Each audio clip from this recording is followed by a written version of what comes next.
மனோ coaching centre Chintamani, TNPSC group 4 புவியியல் பாடம். அந்த தலைப்புல இந்தியாவின் அமைவிடம், இது அடிக்கடி புவியியல்ல கேட்பாங்க. இதை நான் விளக்கமா சொல்றேன், இதை பார்த்து புரிஞ்சுக்கிங்க. சின்ன எழுத்து தெரியலன்னா ஜூம் பண்ணி பாருங்க. இங்க பாருங்க, இது பூமி, மேல வடக்கு, கீழே தெற்கு, லெஃப்ட்ல மேற்கு, ரைட்ல கிழக்கு. இப்ப இந்த பூமிய இங்க பாருங்க, மேற்கிலிருந்து கிழக்கா செல்ற கோடு தான், கோடுகள் அட்சரேகைகள். எல்லாமே மேற்கிலிருந்து கிழக்கா செல்லும் ரேகை அட்சரேகை. அதே போல மேல வடக்கிலிருந்து தெற்காக உள்ளது தீர்க்க ரேகை. திரும்ப சொல்றேன் பாருங்க, மேற்கிலிருந்து கிழக்கா வர்றது அட்சரேகை, வடக்கிலிருந்து தெற்கா வர்றது தீர்க்க ரேகை. இப்ப இந்த பூமிய வடபுறமாகவும் தென்புறமாகவும் பிரிக்கிறது இந்த அட்சரேகை. அதே போல இந்த பூமிய இடப்புறமாகவும் வடபுறமாகவும் பிரிப்பது தீர்க்க ரேகை. இப்ப பாத்தீங்கன்னா இது இந்த கடகரேகை, இந்த கடகரேகை இந்த அட்சரேகை பாதியா பிரிஞ்சுதுன்னா அண்ணாண்ட வடக்கு தெற்குன்னு பிரியும். இந்த தீர்க்க ரேகை பாதியா பிரிச்சோம்னா இந்தாண்ட மேற்கு இந்தாண்ட கிழக்குன்னு சொல்லுவோம். இங்க பாருங்க, இதுதான் கணக்கு. இப்ப இதுல இருந்து கீழே தெற்கு, இதுல இருந்து மேல வடக்கு, இதுல இருந்து மேற்கு, இதுல இருந்து கிழக்கு.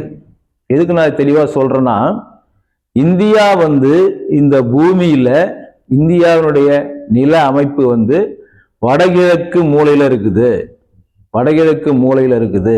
அதனால இது இன்னும் வடகிழக்குன்னு சொல்லாம சொன்னோம்னா கிழக்கு பகுதியில இருக்குது, கிழக்கு பகுதியில இருக்குது. அப்ப இந்த இது தீர்க்க ரேகை சென்று, இதுக்கு இன்னாண்ட வர தீர்க்க ரேகை எல்லாம் மேற்கு தீர்க்க ரேகைகள் என்று பெயர்.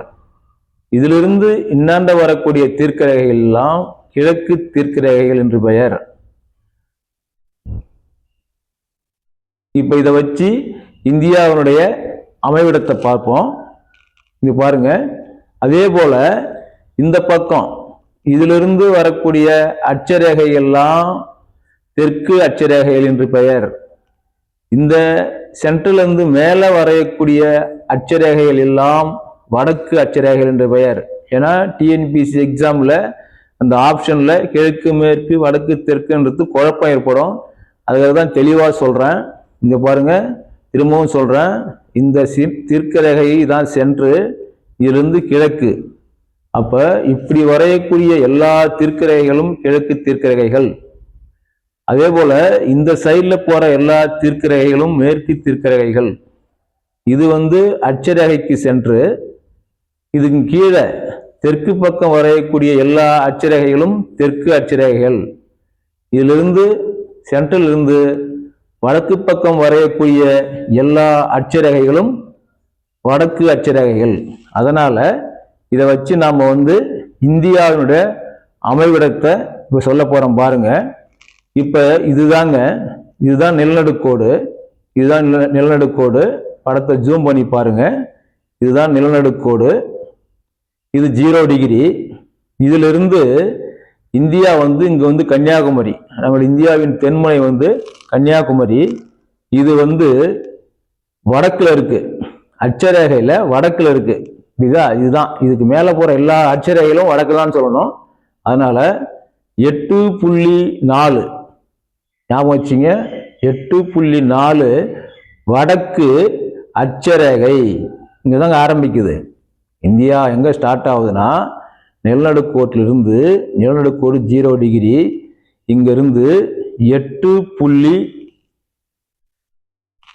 8.4 டிகிரி வடக்கு அட்சரேகை முதல் இங்க பாருங்க 37.6 டிகிரி வடக்கு அட்சரேகை வரை. இதுதாங்க பாயிண்ட். இங்க திரும்பவும் சொல்றேன், 8.4 வடக்கு அட்சரேகை முதல் 37.6 வடக்கு அட்சரேகை, இது எல்லாமே அட்சரேகை தான், வரை பரவியுள்ளது. அதுக்கடுத்தது வந்தீங்கன்னா இங்க பாருங்க, இந்த பக்கம் எல்லாமே செல்றது எல்லாமே கிழக்கு தீர்க்கரேகைகள், மாத்திரக்கூடாது. இந்த பக்கம் எல்லாமே செல்றது கிழக்கு தீர்க்கரேகைகள். அப்ப இங்க பாத்தீங்கன்னா இதுதான் கிழக்கு, இங்க ஸ்டார்ட் ஆகுது, இங்க இப்படி செங்குத்தா வர்றது வந்து தீர்க்கரேகை. இங்க பாத்தீங்கன்னா 68.7 டிகிரி கிழக்கு தீர்க்கரேகை முதல் 68.7 டிகிரி கிழக்கு தீர்க்கரேகை முதல் இங்க பாருங்க 97.25 கிழக்கு தீர்க்கரேகை வரை. அதாவது ஒரு இடத்தை சொல்லணும்னா அட்சரேகை தீர்க்கரேகை தான் சொல்லணும். இது போலதான் ஆப்ஷன்ல இருக்கும். இங்க பாத்தீங்கன்னா இந்தியா என்பது 68.7 கிழக்கு தீர்க்கரேகை முதல் 97.25 கிழக்கு, மேற்குன்னு சொல்லக்கூடாது, கிழக்கு தீர்க்கரேகை வரை பரவியுள்ளது. அப்ப இங்க பாத்தீங்கன்னா இங்க அட்சரேகையில எங்க ஸ்டார்ட் ஆகுதுன்னா கன்னியாகுமரியில ஸ்டார்ட் ஆகி இமயமலையில முடியுது அட்சரேகையில. தீர்க்கரேகையில அருணாச்சல பிரதேசத்துல ஆரம்பிச்சு இங்க குஜராத்ல முடியுது. இது வந்து ஒரு முக்கியமான அடிக்கடி கேட்கக்கூடிய அட்சரேகைகள் தீர்க்கரேகைகள்ல இந்தியாவின் அமைவிடம். இந்தியாவின் அமைவிடம் எப்படி நாம வந்து இதை நீங்க முழுசா புரிஞ்சுக்கினாதான் கூற்று காரணம் கேட்டாங்கன்னா நீங்க தெளிவா எழுதலாம். இந்தியா வந்து புவியில எந்த பாகத்துல அமைந்திருக்குதுன்னா பூமியில வடகிழக்கு பகுதியில அமைந்திருக்கிறது. இந்த பூமியை 4ஆ பிரிச்சோம்னா அந்த வடகிழக்கு மூலையில தான் இந்தியா இருக்கிறது. அதனாலதான் அங்க செல்றது எல்லாமே வடக்கு அட்சரேகையில தான் முழுவதும் இந்தியா இருக்கிறது. அதே போல கிழக்கு தீர்க்கரேகை முழுவதிலும் இந்தியா இருக்கிறது. மற்ற நாடுகள்லாம் பார்த்தீங்கன்னா ஒன்று வடக்கு, ஒன்று தெற்கு, ஒன்று கிழக்கு, மேற்குன்னு வரும். அது போலலாம் இல்லை. நம்மள வந்து முழுவதும் அந்த கால்வட்டம் முழுவதும் வந்து வடகிழக்கு என்கிற ஒரு கால்வட்டத்துல தான் இந்தியா அமைந்திருக்கிறது. அதனாலதான் இங்க செல்றதும் இங்க கன்னியாகுமரியில இருக்கிறதும் அட்சரேகை தான், அதாவது வடக்கு அட்சரேகை தான். இங்க இமயமலையில இருக்கிறதும் வடக்கு அட்சரேகை தான். அதே போல இங்க அருணாச்சல பிரதேசத்துல ஆரம்பிக்கிறதும் கிழக்கு தீர்க்கரேகை தான். இங்க குஜராத்ல இருக்கிறதும் கிழக்கு தீர்க்கரேகை தான். அந்த ஆப்ஷன்ல வா, தே, கி, மேன்னு இருக்கும். நீங்க வந்து குழப்பிடக்கூடாது. இங்க கிழக்கு, இங்க மேற்குன்னு சொல்லக்கூடாது. இதுவும் கிழக்கு தான், இதுவும் கிழக்கு தான். ஏன்னா இந்தியா டோட்டலா வந்து கிழக்கு அரைக்கோளத்துல இருக்குது. கிழக்க வடகிழக்கு மூலையில இருக்கிறதுனால இந்த பக்கம் ஃபுல்லா இதுக்கு மேல போறதெல்லாம் வடக்கு அட்சரேகை, இதுல இருந்து வர்றதெல்லாம் கிழக்கு அட்சரேகை. அப்ப வந்து ஆப்ஷன்ல பாத்தீங்கன்னா இங்க வடக்குனா இங்க வடக்குன்னு தான் வரும். வடக்கு அட்சரேகை 8.4 டிகிரி வடக்கு அட்சரேகை முதல்னா அங்க 37.4 டிகிரி வடக்கு அட்சரேகை தான், மாற்றக்கூடாது. அதே போல இங்க 68.7 டிகிரி கிழக்கு தீர்க்கரேகைனா இங்க வந்து 97.25 இதுவும் கிழக்கு தீர்க்கரேகை தான். அதனால இதை நல்லா புரிஞ்சுக்கிங்க. இது வந்து ஒரு கேள்வி கேட்குறாங்க. இது வந்து ஈஸியா இருக்கக்கூடிய பகுதி. அதனால இதை வந்து தெளிவா சொல்லியிருக்கிறேன். பாருங்க, படத்தை தெரியலனா ஜூம் பண்ணி பாருங்க. அடுத்த பதிவுல தமிழ்நாட்டின் அமைவிடத்தை பார்ப்போம். இந்த டிகிரியெல்லாம் ஞாபகம் வச்சுக்கங்க. நன்றி.